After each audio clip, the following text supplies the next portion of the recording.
સવાર પડી ગયું છે બધાને ગુડ મોર્નિંગ। હવે આપણે ઉઠી ગયા છીએ, ચાલો હવે આપણે ગોદડામાંથી બહાર નીકળીએ। ઠંડી બહુ લાગે છે પણ એવું થાય છે કે ગોદડામાંથી બહાર નીકળવું જ નથી। ચાલો આપણે હવે બેસી જઈએ। હવે આપણે કરવાનું છે બ્રશ, ચાલો બ્રશ કરીએ।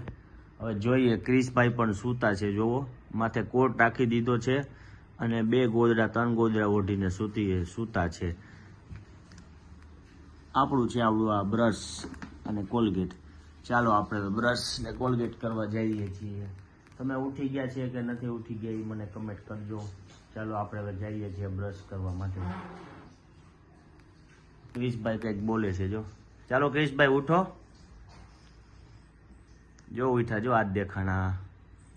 ચાલો આપણે બ્રશ કરવા જઈએ છીએ બારીએ। ક્રિશભાઈ કોટ પહેરી અને પછી બ્રશ કરવા એ પાછા આવવાના છે। હા તડકો તો બહુ છે, મજા આવે હો। જો ચાલો આપણે હવે બ્રશ કરવા માંગીએ છીએ। ક્રિશભાઈ અહીંયા આવી જાઓ, આમ જો આમાં અહીંયા હાલો। ક્રિશભાઈ પણ આવી ગયા છે બ્રશ કરવા માટે, તો ક્રિશભાઈ બ્રશ કરશે, અમે 2 એક સાથે બ્રશ કરશે। ચાલો બ્રશ કરીએ।